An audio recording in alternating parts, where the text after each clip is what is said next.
Hello दोस्तों, welcome to my YouTube channel. Digital book YouTube channel में आप सभी का स्वागत है। आज जो हम स्टार्ट करने वाले हैं क्वेश्चन नंबर 67 से स्टार्ट करेंगे। इसके पहले हमने क्वेश्चन नंबर 66 तक के क्वेश्चंस को कवर किया है। अगर आपने वो वीडियो नहीं देखा है तो आप उसको देख सकते हो।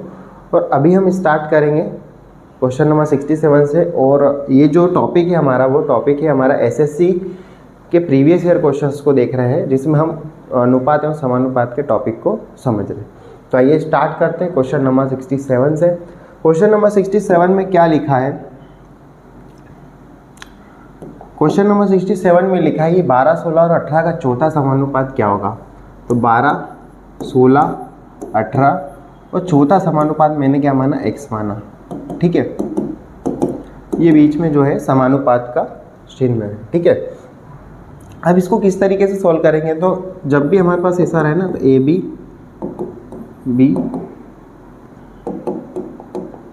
सी अनुपात डी, ये है। ठीक है, ये पहला अनुपात, दूसरा, तीसरा और चौथा। अब इसमें से कोई सा भी पूछ ले तो इनका रिलेशन क्या होता है?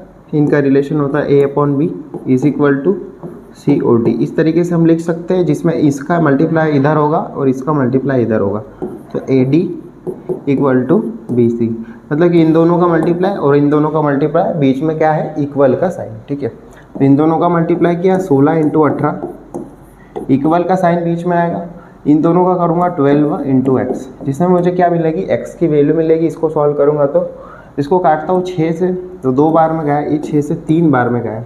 फिर मेरे पास 2 बचा, तो इधर गया 8। तो ये 24 जो है x की वैल्यू है, जो कि चौथा समानुपात है। ऑप्शन नंबर 2 जो है इसका राइट आंसर है। बढ़ते हैं क्वेश्चन नंबर 68 की ओर। क्वेश्चन नंबर 68 में लिखा है कि पूरे विश्व में भूमि और जल का अनुपात 1/2 है। ठीक है, यदि उत्तरी गोलार्ध में यह अनुपात 2/3 है। ठीक है, तो दक्षिणी गोलार्ध में भूमि और जल का अनुपात क्या होगा? तो देखो, पूरा विश्व है, जिसमें ये ऊपर है जो उत्तरी गोलार्ध है और नीचे जो है वो दक्षिणी गोलार्ध है। ठीक है, अब इसमें ये कह रहा है कि पूरे विश्व में जल और, मतलब पूरे विश्व में भूमि लिख लेता हूँ मैं यहाँ पे, भूमि और वाटर यानी कि पानी। ठीक है, इनका जो अनुपात है वह कितना है? 1:2। मतलब कि अगर 1 भाग भूमि का है तो 2 भाग किसके हैं? जल के हैं। ठीक है, पूरे विश्व की बात कही, मतलब टोटल कितने भाग हो गए पूरे विश्व में? 3 भाग हो गए, जिसमें वाटर और मतलब भूमि और जल दोनों आ गए 3 भाग में। अब मैं यहाँ पे ये तो मुझे अनुपात में दे रखा है। अब मैं इसको क्या बना सकता हूँ? इसको और बड़ी संख्या भी इसको बना सकता हूँ। तो अगर मैं मान लो 10 से मल्टीप्लाई करूँ तो यहाँ 30 हो जाएगा, यहाँ 10 हो जाएगा, यहाँ 20 हो जाएगा। कोई फ़र्क पड़ेगा क्या? नहीं। अब भी रेशो क्या बोला? 1:2 था, तो अभी भी 1:2 ही है कि 10 भाग अगर भूमि है तो पानी जो है 20 भाग होगा। ठीक है, इस तरीके से बात की। अब ये तो मैंने माना कि पूरे विश्व में टोटल 30 भाग है, जिसमें 10 भाग किसके? भूमि के हैं और 20 भाग किसके हैं? पानी के हैं। ठीक है, अब इसने ये बोला है कि उत्तरी गोलार्ध में 2:3 जो है वाटर और पानी है, तो दक्षिणी गोलार्ध में वाटर और पानी का अनुपात क्या होगा? ये क्वेश्चन में कहा गया है। देखो, उत्तरी गोलार्ध में 2:3 है, मतलब कि दोनों मिला के कितने हो गए? 5 भाग हो गए। 2:3 मतलब दोनों मिलाकर कितने हो गए? 5 अनुपात में हो गए। ठीक है, तो ऊपर कितने अनुपात में हो गए? ये 5 अनुपात हो गया ऊपर। ठीक है, टोटल वाटर मतलब भूमि और जल का टोटल अनुपात कितना हो गया? 5 अनुपात हो गया उत्तरी गोलार्ध में। नीचे हमारे पास फाइंड करना है। अब हमें ये पता है कि भैया अगर 30 भाग पूरे विश्व में भूमि और पानी का अनुपात है, तो जिसमें अगर मैं 15 भाग अगर ऊपर दे दूँ, 15 भाग ऊपर बांट दिए और 15 भाग मैंने नीचे बांट दिए।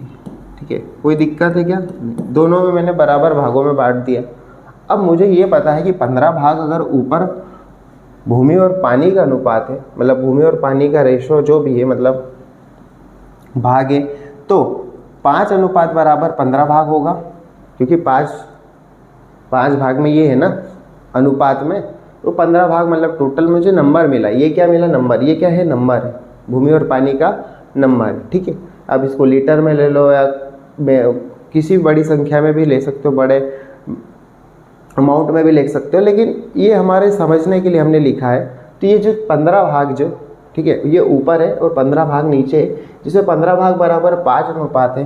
तो 5 अनुपात बराबर 15 भाग, तो 1 अनुपात बराबर कितना, 3 भाग। 1 अनुपात बराबर 3 भाग मतलब कि यहाँ पे 3 का मल्टीप्लाई होगा, तो यहाँ पे 6 मतलब क्या आएगा, 6 भाग किसके आएंगे, भूमि के आएंगे, और 9 भाग किसके आएंगे, वाटर के। ये जो है हमारा ऊपर का रेशो बना। अब हमें ये पता चल गया। अब 6 और 9 को अगर हम जोड़ें तो 15 भाग के बराबर आ गया, 6 और 9 15 भाग, ठीक है। तो ऊपर का रेशो तो हमें पता चल गया, जो क्या है 6 और 9 के अनुपात में उत्तरी गोलार्ध में। अब हमें पता करना है नीचे का। तो हमारे पास क्या है कि भैया वाटर कितना है, वाटर कितना है 20 भाग है, मतलब पानी कितना है 20 भाग है, और भूमि कितनी है 10 भाग में। भूमि अगर 10 भाग में है, जिसमें से 6 भाग ऊपर चले गए, तो नीचे कितने भाग बचे, 4 भाग। तो यहाँ पे 4 आएगा, ठीक है। 20 भाग अगर पानी है, ऊपर चले गए 9 भाग, तो बचे कितने, बचे 11 भाग, जो कि नीचे है। तो 4 अनुपात 11 जो है नीचे है, जो क्या है भूमि और पानी का अनुपात है, ठीक है। तो आपको समझ में आया, हमने पूरे विश्व में भूमि और पानी का अनुपात 30 मान लिया, ठीक है, मतलब अमाउंट 30 मान लिया, जिसमें 15 भाग ऊपर दे दिए, 15 नीचे दे दिए, और 15 भाग बराबर जो 5 अनुपात है टोटल भूमि और पानी का, वो हमें दे रखा था। उससे हमने डिवाइड करके ऊपर का रेशो निकाला। ऊपर में जो बढ़ गया है 6 और 9 में बढ़ गया ऊपर, तो नीचे जो बचेगा 4 और 11 बचेगा, ठीक है, क्योंकि टोटल 10 भूमि है और 20 पानी है। बढ़ते हैं क्वेश्चन नंबर 69 की ओर, ठीक है। क्वेश्चन नंबर 69 में लिखा है कि 3 संख्याएं 1 अनुपात 2 अनुपात 3 के अनुपात में है, ठीक है, ठीक है, और उनका HCF 12 है। तो 3 संख्या है मेरे पास, एक्स वाई जेड ले लेता हूँ, जिसमें 1 2 बटे 1 अनुपात 2 अनुपात 3 अनुपात में है, ठीक है। उसने बोला उसका HCF क्या है, हाईएस्ट कॉमन फैक्टर, जो क्या है HCF कितना है 12 है। अब HCF निकलता कैसे ये समझते। तो HCF निकलता, मान लीजिए कोई संख्या 10 है 20 है, तो इसका अगर HCF निकालेंगे तो HCF का मतलब होता है हाईएस्ट कॉमन नंबर, जो इन दोनों में से हम बाहर कर सकते हैं। यानी कि अगर मान लीजिए इसमें से मुझे इनको कॉमन निकालना हो, तो बड़े से बड़ा नंबर क्या है, तो कॉमन क्या, नीचे कौन सा नंबर डिवाइड कर पाएगा बड़े से बड़ा, वही कॉमन निकल पाएगा। तो मैंने बड़े से बड़ा नंबर जो है 10 कॉमन निकाला, जिससे यहाँ पे जो रेशो बना 1 और 2, ठीक है। तो ये क्या हो गया, इन दोनों का हाईएस्ट कॉमन फैक्टर हो गया। और रेशो भी कैसे बनता है, रेशो में क्या होता है कि जो नंबर है उसको इतना छोटा करना है, मतलब कि इतने बड़े से बड़े नंबर से उसको डिवाइड करना है, ताकि जो उसके बाद किसी नंबर से उसका भाग नहीं जाना चाहिए। तो बड़ा नंबर 10 ही है, इसके बाद ये किसी से डिवाइड नहीं हो रहा, तो ये रेशो बन गया। तो इसी तरीके से यहाँ पे जो बड़े से बड़ा नंबर जो निकला बाहर, वो 12 निकला, ठीक है, जो कि HCF के कॉन्सेप्ट से निकला।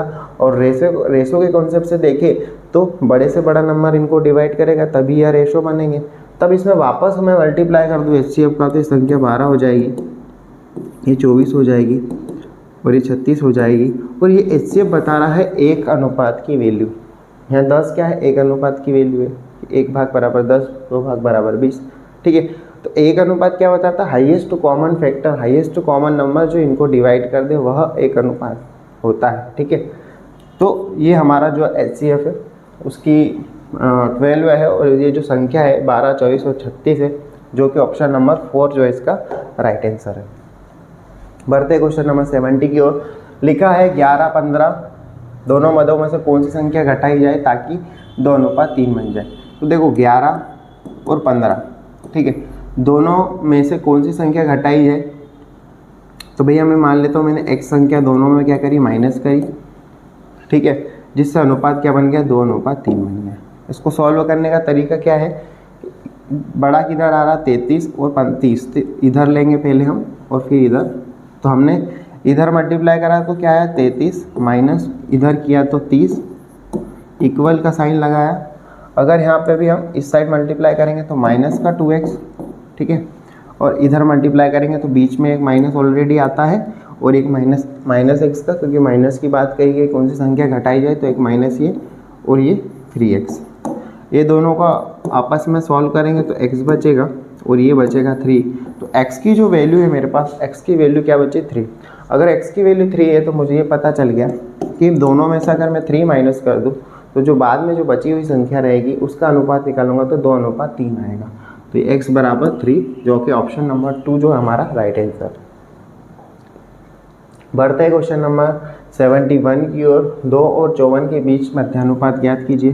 तो मध्यानुपात कैसे ज्ञात करते हैं, ए बी, बी और सी। बी क्या है, इसमें मध्यानुपात है तो बी इन दोनों का मल्टीप्लाई होगा बी स्क्वायर और इन दोनों का होगा तो ए सी। ठीक है, अब हमें पूछा है मध्यानुपात निकाला, हमारे पास क्या दे रखा, पहला और तीसरा। तो पहला क्या है 2 और तीसरा क्या है 54 बी स्क्वायर। ठीक है, अगर मैं यहाँ पे 2 कॉमन निकालूँ इस 54 में से 2, ठीक है, तो बी स्क्वायर तो ले लेता हूँ ऐसे किस 2 और ये 2 कॉमन निकाला। यहाँ कितना बचा, तो 2 दूनी 4 और बचा 2 सत्ती 14। ठीक है, तो यहाँ पे जो है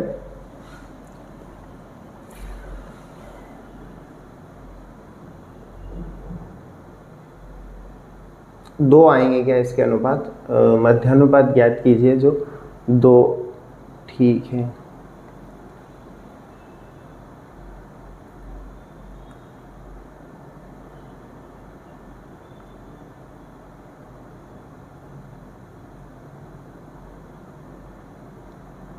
दो और 54 के बीच का मध्यानुपात ज्ञात कीजिए।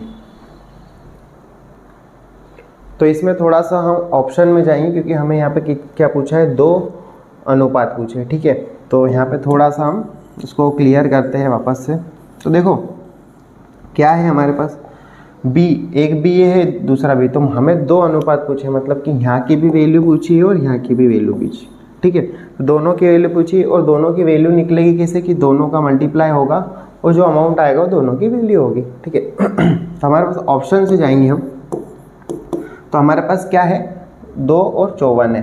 अब हमको ये देखना है कि इन दोनों का मल्टीप्लाई करने पर जो रिजल्ट आएगा, ठीक है, वह यहाँ इन दोनों का मल्टीप्लाई करने पर या चारों ऑप्शन में से किसी का भी मल्टीप्लाई करने पर उतना ही रिजल्ट आना चाहिए, तब वह दोनों का मान यहाँ पे b इंटू बी जो आएगा यहाँ पे भी जो उस तरीके से रहेगा। तो मान लीजिए मैंने यहाँ पे लिखा b इंटू बी। ठीक है, अब देखो मेरे पास क्या है 6 और 18 और यहाँ पे क्या है, तो मैं यहाँ से अगर मैं 3 एकम 3 और 3 से तो ये नहीं कट रहा है, हाँ 3 से कट जाएगा, तो मैं इसको 2 इंटू 3 करूँ तो 6 तो ये बन जाएगा।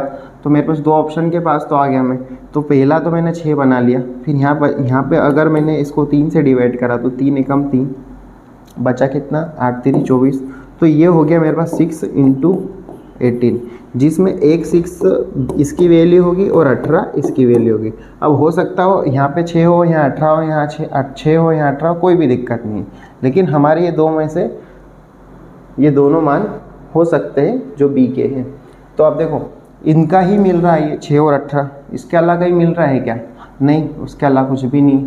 तो जो ऑप्शन नंबर फर्स्ट है जो इसका राइट आंसर है। ठीक है, बढ़ते हैं क्वेश्चन नंबर 72 की ओर। क्वेश्चन नंबर 72 में लिखा है कि A B C A plus B plus C बराबर 4√3। ठीक है, और आगे बोला है कि अगर A square plus B square plus C square equal to 16, तो ए अनुपात बी अनुपात सी क्या होगा। अब देखो हमारा पूरा खेल यहाँ पे रहेगा, अगर मैं बोथ साइड स्क्वायर कर दूँ, ठीक है, तो इसको सॉल्व कर सकता हूँ। तो इसका मैं अगर स्क्वायर खोलता हूँ तो हो जाएगा A square B square plus C square plus 2ab plus 2bc और 2ca। ठीक है, ये हो गया। अब ये जो हो जाएगा 16 हो जाएगा, 4 का स्क्वायर और 3 रूट से इसमें भी स्क्वायर लगेगा, तो ये रूट से रूट कैंसिल, स्क्वायर से स्क्वायर रूट कैंसिल हो जाएगा, तो यहाँ 3 बचेगा, तो यहाँ 48 आया। ठीक है, और यहाँ इसका जो वैल्यू है वो 16 है, और यहाँ पे जो 2a 2bc है इसमें से 2 कॉमन निकालो तो ab bc प्लस ये आया। ठीक है, 16 उधर गया तो उधर हो जाएगा 32 AB BC प्लस CA, ठीक है, बराबर 48 डिवाइड बाई 2। तो इधर इधर क्या बचेगा, 32 बचेगा ना, माइनस होगा 32 और फिर डिवाइड 2 करूँगा तो यहाँ पे 16 बचेगा। तो हमारे पास आया AB BC CA बराबर 16। तो 16 बराबर हमारे पास क्या है, A square plus B square plus C square, ठीक है, जिसमें A स्क्वायर बराबर AB, B स्क्वायर बराबर BC और C स्क्वायर बराबर CA। तो मैंने एक मान लिया A स्क्वायर बराबर AB, जिसमें एक A से एक कट जाएगा तो A बराबर B हो गया। उसी तरीके से यहाँ भी सॉल्व करेंगे तो B बराबर C आएगा। तो हमें ये पता चल गया कि A की जो वैल्यू होगी वही B की होगी, जो B की होगी वही C की वैल्यू होगी, ठीक है। तो अब तीनों में क्या दे रखा है, तीनों में यहाँ पे हमारे पास 1 है, तो तीनों की जो वैल्यू है सेम है, सिर्फ ऑप्शन नंबर फर्स्ट में है जो कि हमारा राइट आंसर है, ठीक है। बढ़ते हैं क्वेश्चन नंबर 73 की ओर। लिखा है कि 20 मदों का माध्य 55 है, यदि दो मध्य 45 और 30 निकाल दिए जाए तो शेष मदों का नया माध्य क्या होगा। अब थोड़ा सा लाइट फ्लक्चुएट कर रही हैं तो हम क्या करें, इसको क्लोज करना पड़ेगा। तो दोस्तों अगले लेक्चर में हम नेक्स्ट क्वेश्चन को कवर करेंगे, ठीक है। तो आज के लिए दोस्तों इतना ही, मिलते हैं नेक्स्ट वीडियो में, तब तक के लिए धन्यवाद।